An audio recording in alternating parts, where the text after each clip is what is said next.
Welcome to the Stay Ready Real Estate Podcast, where we stay ready so you don't have to get ready. My name is Mecca, and I'll be interviewing a variety amount of professionals in the real estate industry to help guide you to buying your first real estate property. At the end of each podcast, I'll be giving 3 actionable steps to help you get 1% closer to your goal of buying some real estate. Today, we have Tomei, an active multifamily capital raiser, LP or GP, in over 200 units. He started in the single-family flip market. His goal is to raise $10 million in 2024. He's a father of 2, loves food, real estate, and coaching his kids' basketball teams. Tomei, everyone. Here we go. Hey, Emeka, how are you? Thank you so much for having me on your podcast today. Good. How you doing? What's the weather like there? The weather here, believe it or not, in tropical Michigan is very sunny on this Saturday morning. We are at 28 degrees and sunny, which is a warm front for February, if anybody's from the Midwest. I just moved from KC, and it was like a blizzard yesterday. I love the sun. I think the sun's coming out right now here in Tampa, so it's so nice. But tell everybody who you are, what you do, where you're from. You said Michigan, but any specifics from that? Yeah, so I've been born and raised in Michigan. I live about an hour outside of Detroit. Everybody seems to know where Detroit is, so that's why I use it as kind of a landmark. I started my real estate investing career in 2007 in the single-family flip arena. Since then, I flipped over 125 single-family homes. I've either been managing the contractors, a private money lender on homes. So that's how I got started in my real estate career. I currently co-own a company that has 13 units. Half of those units are Airbnbs, and we're actually closing on a 12-unit property next month in March. We're going to plan to Airbnb that. I have a 5-unit apartment complex with another partner. I have a limited partner position in a 108-unit apartment deal in Kansas City, and I am the co-owner of a 8-unit hotel and spa outside of Palm Springs, California. Oh, you got it going on. So you said you did over 100 single family flips. I did. But why did you go into multifamily specifically? Was there a switch? Was the flips not doing enough for you? Yeah, that's a great question. The thing is with flipping, with anything in real estate, you have to have a system, and you have to have a sustainable system that you can duplicate over and over again to get the results and the success that you want. Usually with flipping, you had a property, but you didn't have the contractors at the time. Sometimes you had the contractors that were ready to go, but you couldn't find the property. Sometimes you had both, but you couldn't find the money. So there's really a 3-pronged approach of needs that you really need in a flipping business. And sometimes, we didn't have one of those 3 things, which made life very challenging. Now, again, anything is certainly achievable, but when you do something for a long time, sometimes the old problems become really old and they become irritating to you. And sometimes you just want a new set of challenges or problems to try to solve. So for me, that's really what my transition to multifamily was. I'm like, it's great stable cash flow. It's long-term preservation of wealth, and it's the ability to create wealth for your family for generations to come. Whereas flipping was not necessarily, that model was not built like that. So you said that you got into multifamily essentially because you're tired of the single family problems, and then multifamily was more for a long term. So did you have a specific goal in multifamily? I know you're still actively closing, you're about to close in the deal. I think you said 12-unit, correct? Yes. So honestly, did I have a specific goal in multifamily when I started? And I started in multifamily, just so your viewers know, I started probably about 2 years ago. So did I have a specific goal the day I decided to do it? No, absolutely not. And I don't think most people do. Since then, I've sharpened and focused my goals, obviously, so that, we have a plan of action that we can attack every day. But I will tell you, how I do my multifamily goals is very simple. And how I do all my goals is very simple. I do it in 90-day increments. So I'll make goals for 90 days. I'll review before the 90 days is up. If I think it's a goal worth pursuing in multifamily, then we'll continue with that goal. If I think that the goal needs to be altered, we'll alter it. Or if I think it needs to be thrown out, I throw it out and I make a new one. So my goal for this first 3 months of the year was to get a multifamily unit under contract. Now, we've come close. We've definitely looked at deals, but we do not currently have a multifamily complex under contract right now. But again, today's a new day. Is a new day. From those single family problems, you said you went to multifamily, but why didn't you go into stocks or try to do storage units? Why didn't you go into anything else, and why specifically multifamily? Did other stuff unattract you or what? Oh no. I mean, shiny objects attract everybody, don't they? I mean, we're all human in that nature. I did try stocks, I tried options, I did, and I lost money. And I'm not saying that I haven't lost money in real estate. I would be a liar to tell you that I'm undefeated in the real estate arena also. But I'll tell you, I've made more money than I've lost, much more money than I've lost. You mentioned self-storage. I've written offers on self-storage units before. I think it's a wonderful asset class. I don't think that you should shut your mind to any asset class if the numbers truly work, but there is something about scaling down and sharpening your focus on one asset class. And for me, multifamily made the most sense.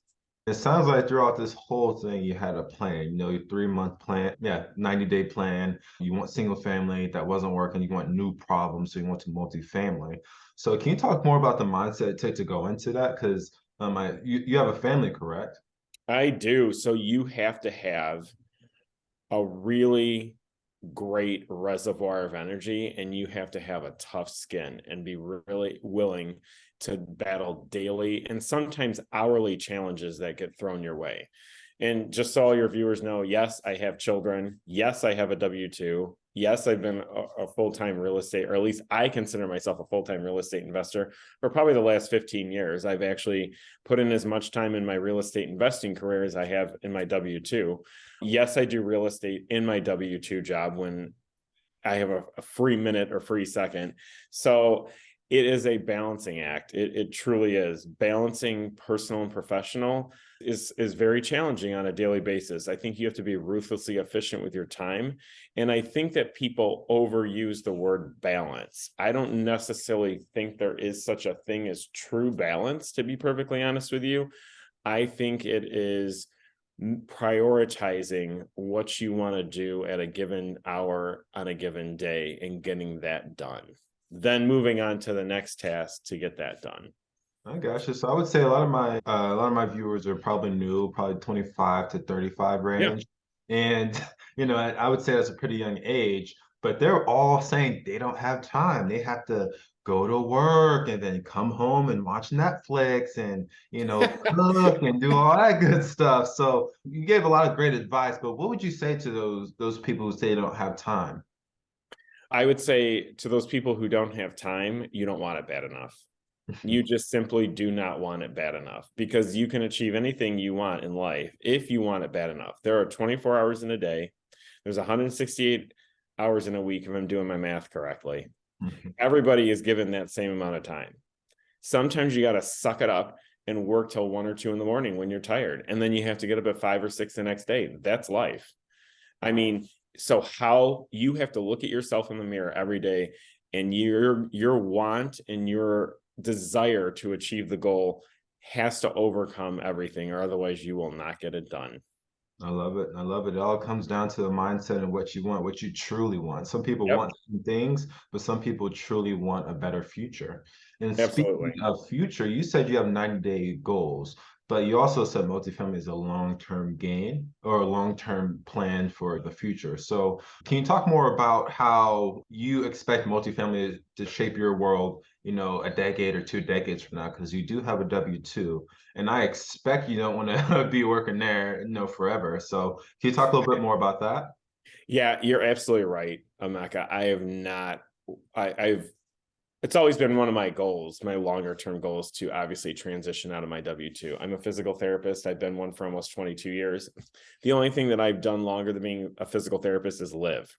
So, I mean, it's time, and it's not a good or bad thing. I've been very blessed to work with fantastic people in my physical therapy career. It's just time to write a new chapter. It's not good or bad. It's just the journey of life. And, we're writing a new chapter, and that's okay. Things change and people change, along the journey. So multifamily for me, I think provides a stepping stone into that next chapter and that next journey in life. It's something that I want to put my effort, my time, and my energy toward. And it's also a good example for my family, especially my children, to see that, well, dad can do this, this, and this. And oh, hey, 20 years from now, look at what happens. This is the position we're in because of what he did 20 years ago. So you definitely play the long-term game because you have a long-term goal of ultimately succeeding in multifamily. And you want your kids to look back and your family to look back and say, hey, what he did was pretty cool for us. So did you just get into it alone? Like, did you just Google, YouTube, read books, or how did you get into it? Yeah. And sometimes that's really hard. You don't know what you don't know. And sometimes it's really just hard to start. So yes.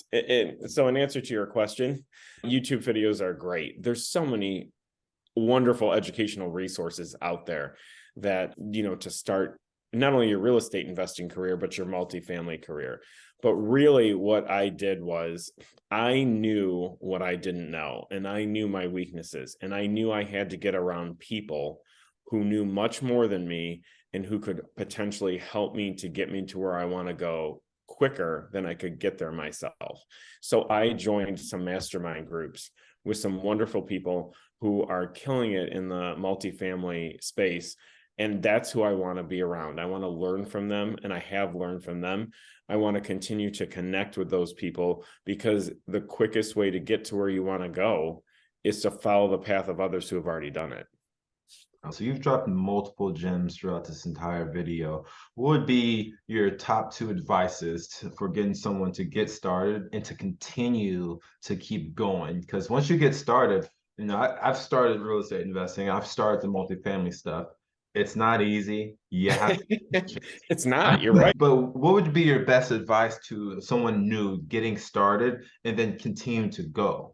Because I feel like nowadays we want to see immediate impact. We want to see a reward. Like if we work hard for an hour, we want that reward in an hour and a minute, So how would you help these new investors get started and keep going and continue to keep going for years and years and months and months? Yeah, so I think it's a mindset, understanding mindset issue. So people who are in their 20s and 30s are really the first generation that's been brought up completely almost on social media and tech and electronics. They are used to instant gratification, and they are used to, I want it now, and I'm not willing to wait for it. And that aggressive mindset is very good in some things, but understand that in life, patience usually is rewarded. So in answer to your question, I would say two things that I would recommend. One, I would say be ruthlessly efficient with your time. And if you think you don't have time, remember there's 168 hours in a week. You are not working 168 hours in the week. You are usually working 8 to 10 hours a day. Usually you're working 5 days a week. Usually that's 40 to 50 hours a day. You still have 118 hours to do whatever you would like, minus your sleeping, eating, driving, whatever you need to do. So be ruthlessly efficient with your time and make it a priority to educate yourself. Because I'm telling you, when you educate yourself, that's the biggest gift you can give yourself.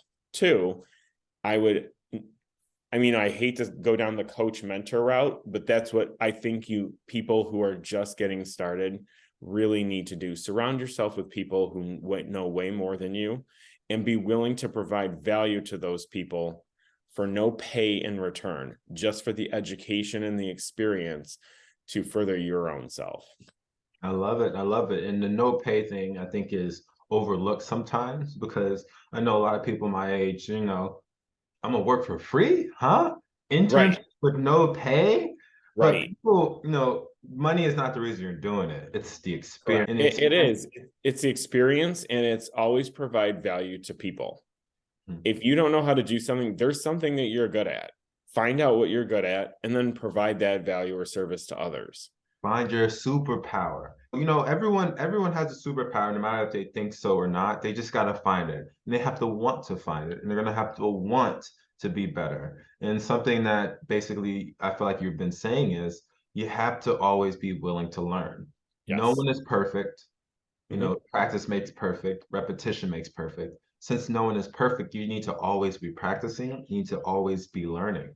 And I think that goes over some people's heads sometimes. And all they want to do is, go to high school, get good grades, go to college, get good grades, get a good job, work there 40, 45 years. And then typically in between those 40 to 45 years, there's the midlife crisis because they don't know what they're doing with their life. They don't want to do that.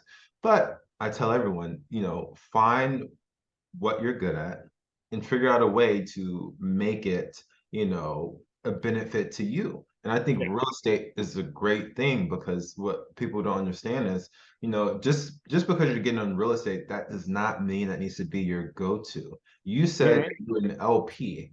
What do you Yep. do as an LP? And can you tell the audience what an LP is? Yeah, absolutely. And I think you hit on a couple good points. There's nothing wrong with that scenario that you just described. It's good to get good grades. It's good to go to college. It's good to have a job for 40 to 50 years if that's what you want.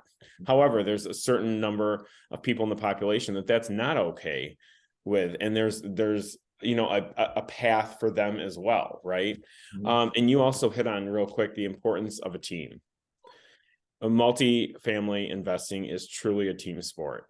You can get there so much quicker with great team members than you can yourself. Now, an LP position is what's called a limited partner position. So basically, in very simplistic terms, I write a check and I wait for payouts, dividends, etc., from my investment. So it is a very passive role in real estate investing. A more active role, which is the other side of the equation, is called a GP. That's called a general partner. What they are responsible for is finding the deal, underwriting the deal, managing the asset management and the property managers. There's two separate, I guess, categories of investors. So in that particular deal in Kansas City, I am considered a limited partner where I put money in and I'm expecting to get a certain rate of return on my money from the investment that was presented to me. The reason why I ask that is because not everyone loves real estate. Not everyone True. loves going to flips. But what people do know is, whenever you put money in stocks, you can't always get that back. That's All right. you put in, you get taxed. So if you're not in love with real estate, if you don't want to be active in it, deal with the headaches, well, surround yourself with people who do like it. And then I know you're into basketball, you coach, I am. if that's your focus, which you love, and you want to just stick to that and not even worry about that, well, surround yourself with people who are into real estate, become an Right. key, and now you have a real estate portfolio without having to lift a finger almost. Right. What was the most active thing you did being an LP? Literally, I will tell your viewers exactly what the process was for me being an LP in this deal. I sat in on a very educational, very well presented webinar for probably about an hour and a half. I don't even think it stretched 2 hours, to be honest with you, an hour and a half. I reviewed the information, which was pretty clear to me just because I knew numbers and I understood that investment. Now, having looked at it for the first time, that might be a longer process for newer investors, which is completely understandable. Then I was contacted, obviously asking my interest. And I did express interest after reviewing all the educational materials and the numbers. And then we went from there. And Yes, it was literally the mechanics of it were literally a wire transfer after that. I And love it it. was consistent and very good updates by text and email, updating us on the status as we went along. So it's been a very, very good experience. So just because you don't know anything about real estate investing, if you have time or if you have money, those are valuable assets in any real estate deal. I love it. And I'm not the best with math, so I know there's 24 hours in a day. And everything that you just said, it sounds like you maybe spent a max of like 3 to 5 hours, if that. I would say that's probably, yeah, I would say on that particular LP deal, that's about right. I So, mean, it might take people longer if they're very new to real estate, but for me, since I knew the lingo and knew everything, it was a very easy transition, easy process for me to digest. well, let's say it took you 1 full day to do all of that. Yeah. You know, I'm 26. 24 hours of my 26 years is absolutely nothing. And then now you're receiving dividends, and eventually I'm assuming you're gonna get all your money back depending on the specific syndication. You just, you spent 5 hours of your time to get, dividends, get a real estate portfolio, and now you can still focus on the things you like basketball. So it's Yeah, that, absolutely. that's That's what real estate does. It provides you with an avenue to focus on what you truly love while you're also making money and making your money work for you. I mean, you should not have to actively work for all of your money, in my opinion. So again, passive investing is very good for some people who are very busy professionals, who are newbies to real estate, who maybe want to do an investment but don't want to be an active investor in real estate. That's what passive investing is for. I mean, I think there's merits to passive investing, and I think that there's definitely a lot of merits to active investing. I do a combination of both, but that's just what I'm comfortable with and what I like. Exactly. And the choice is yours. You can be an LP Correct. if you want, you can be a GP. Yes. It's just whatever you're comfortable with. So now I'm gonna Absolutely. go to the next three questions I ask every guest. So Sure. as I warned you, so the first question, what are, what are the two books you recommend an aspiring investor to read? Yeah, so two of the books that I think are actually kind of the most practical. I'll give you a real estate investing book, and I'll kind of give you a non-real estate investing book, but both help with real estate investing. I absolutely love the Go Giver book. It's by Bob Burg. Basically, what that whole book is telling you is, in a nutshell, is provide value to people. It's not about you, it's the value you can provide to others. When you provide value to others, it comes back to you tenfold. You might not get an immediate reward or response, but that's okay, because if you're really doing something to help others, you shouldn't expect an immediate reward or response. And Profit First for Real Estate Investing. It might not be a book that many people have heard of. It's by David Richter. It is a very good operational mechanical book on how to structure your real estate business. One of my takeaways that I came away from that book is, and it's a very simple concept, separating your bank accounts. So getting 6 or 7 bank accounts for things like profit, operational expenses, taxes. Have separate accounts for each thing so that you don't get into trouble when you need to pay for stuff. But read the book in its entirety. It is a very, very good beginner to / intermediate real estate investor book. Very good. Perfect. We'll put that in the show notes. So next question, what was the most impactful speech or lesson from a coach or mentor that helped you exceed in your real estate investing career? That's a great question also. I've listened to so many coaches, mentors, videos. I mean, to think of a specific name or person right off the top of my head, I'm drawing a blank, but I will tell you this. Themes are very, very similar between a lot of these coaches and mentors. And if there's one thing that I have written on a post-it note so that I see it every day, it is this: take massive action every day. I love it. That is it, because you can watch all the videos, read all the books, go to all the webinars, and that's all fantastic. But if you don't take action on those, you're going to be right back in the same place that you started. That analysis paralysis is very real. I was in that for a year. Some Yep. people think that reading, watching videos, I would say going to meetups is an action, but a lot of people get held up in that. The next thing you know, they read 100 books without, implementing the stuff they learned in the book. So Right. Absolutely. 100% right.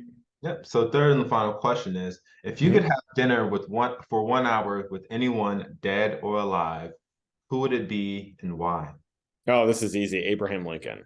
Abraham. So to your viewers, I don't know if you call it a weird obsession with Abraham Lincoln. I've read so many books on Abraham Lincoln. I wrote a 60-page paper in 8th grade on Abraham Lincoln, and it was way overkill. But Lincoln, to me, is one of the most fascinating leaders ever. And I would love to have dinner with him. He had to go through so much. When he became president in 1860, he had failed at business 4 times and had been defeated in various forums, whether it be Congress, Senate, the House, 5 times before he was elected president. I think he's one of the most fascinating leaders, and I think he's one of the most effective leaders that probably our country has had. So, man, I would love to have dinner with him. So my son's middle name is actually Lincoln, because Lincoln to me stands for excellence, and it stands for perseverance, and it stands for greatness. So it would definitely be Lincoln. I love it. All right. Now, how can the audience reach out to you if they want to ask you questions or just learn more about you? Oh my God, please feel free to email me. I'm on Facebook all the time. My email is my first and last name, erictomei@gmail.com. I'm assuming it's probably not a good idea to give your cell phone over a podcast. So reach out to me, and then we can, develop a relationship, and then we'll go from there. All right, I'll put that in the show notes. Well, Eric, thank you so much for joining the podcast. Oh my gosh, thank you so much, Amaka. This is a lot of fun, as I expected it to be, and I appreciate you having me on and taking your time to interview me, and hopefully I can provide value to the people who are listening. That was Eric, everybody. At the beginning of the podcast, I told you that I would give you 3 actionable steps. Number 1, write down timestamps of your life. There's 24 hours in a day. Apple does it for you already. You can literally see how much time you're spending on everything on your phone. And you'll be surprised just how much you're actually doing. So what I advise you to do is go on your phone, figure out how much time you're spending on it, and it itemizes as well. Social media, Safari, apps like games, whatever you can think of. Look on your phone and it will tell you, write it down. And then subtract how many hours you sleep, subtract how many hours you work out, and then figure out how much time is left. Look at it and see what you can take out of your life that is not helping you go towards your goals. Secondly, write down a 90-day goal. I think big goals are great and continue to have those big goals. But what can you do within 90 days that will help you get towards your goal? What is something close to kind of get that dopamine hit?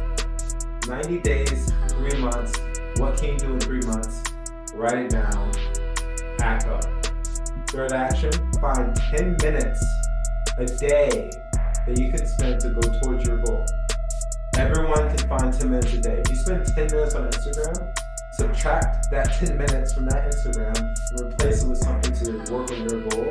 You'll be amazed how much 10 minutes a day for 365 days can change your life.